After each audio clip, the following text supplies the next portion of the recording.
Hello, I'm Corey and welcome to my channel. This is episode 14 of Flips, Flaps, and Folds, and I just wanted to say thank you for joining me in this. I originally had intended to fill all 5 signatures of this journal, this book, with different flips, flaps, and folds, and I have more than enough designs and projects. But you might be able to see already what the problem is going to be. I have the first 2 signatures all planned out, but it's almost full, right? It's already chunky. So what I think I'm going to do is just do 4 signatures and use this 3rd signature, or the center signature, I guess, just for journaling ideas and such. Sorry, I bumped the tripod.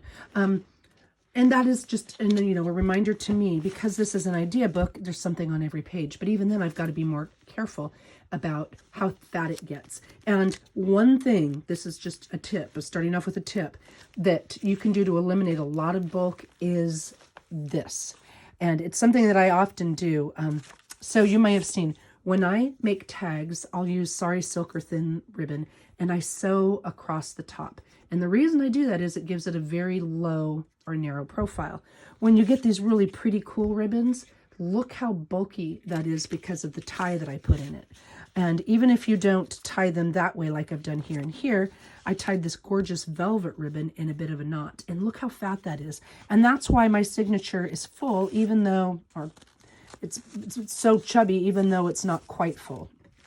And that's just a good reminder to myself and maybe some others of you who are new to junk journaling to, if you're going to do some of these knot type folds or bulky bow type folds, to make sure to put them either in the very front of your book or to use them sparingly where they may hang out the top or the side or something like that, because then you're less likely to get pages that are like this, that are so fat that they take up way too much space.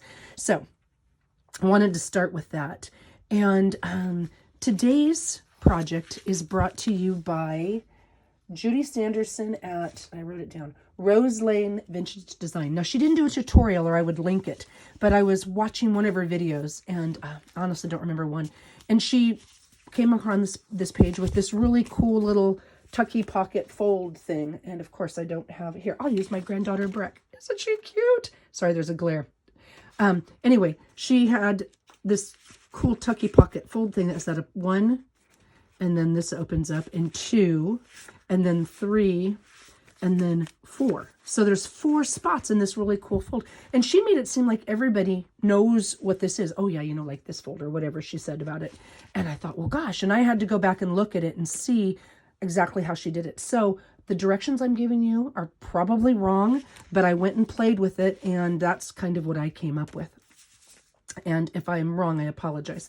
And as far as decorating, because this is a fold down, you can't really have anything that goes over the side here. So I'm not 100% sure how I want to do this yet, but I know that I want to include this fold. So that's where we're going. Another thing is, you might have noticed I very rarely use digital kits. Not that I don't like them, I do. I think they're wonderful, but I have so much single-sided and double-sided pattern paper that I very rarely use digitals. I'll use them for labels and such, but fussy cut items and, that kind of thing, but I just don't use them very often. So somebody had given me these, and so I can't even tell you who they're from. They were gifted from someone, and I thought I would try to use digitals today. And this particular digital seemed to go, these guys went best with the page that I'm going to do next, or at least I think I'm going to do next. So I chose these, and I just trimmed off the edge. So this is essentially an 8.5 by 11 piece of paper.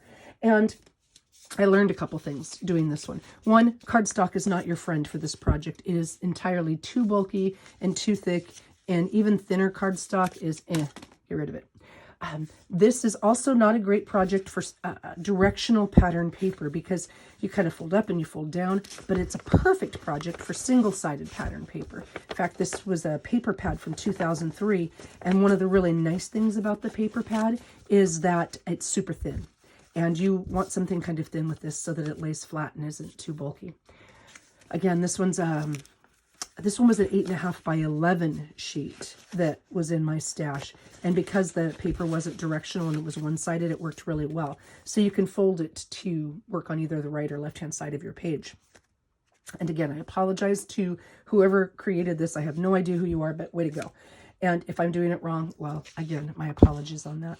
But it is pretty simple. And so what you do, it can't be square, because square gives you, if you start with a square, you get this funky wonky. And I guess if you don't mind that, then that's okay.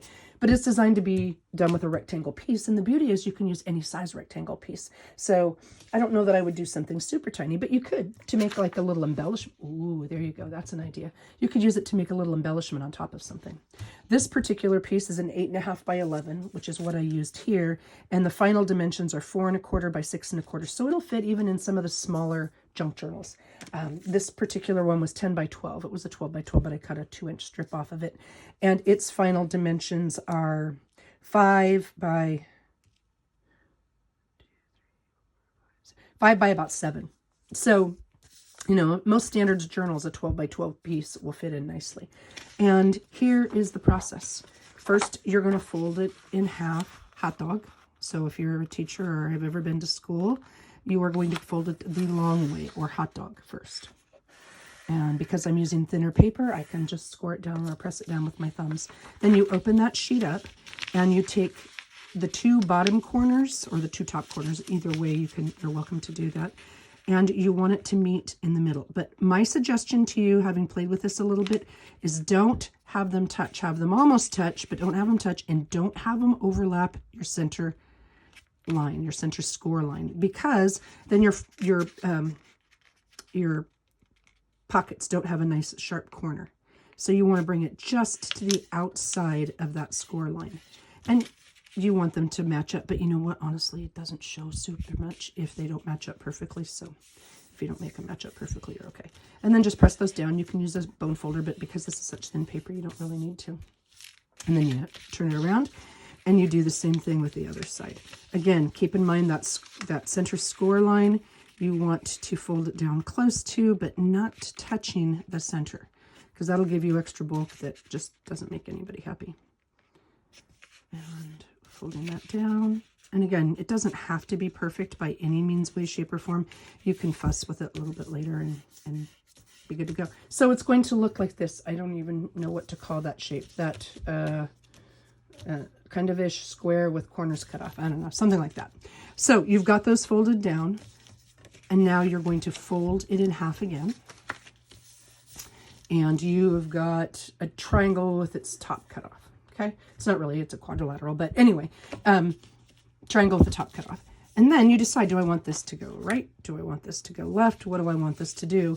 And you fold it up. Now you can fold it up almost to the very top and have a match, but that doesn't give you an obvious 4 pockets. So you can kind of adjust it to what you need, what you're putting in the pockets, how thick you want them.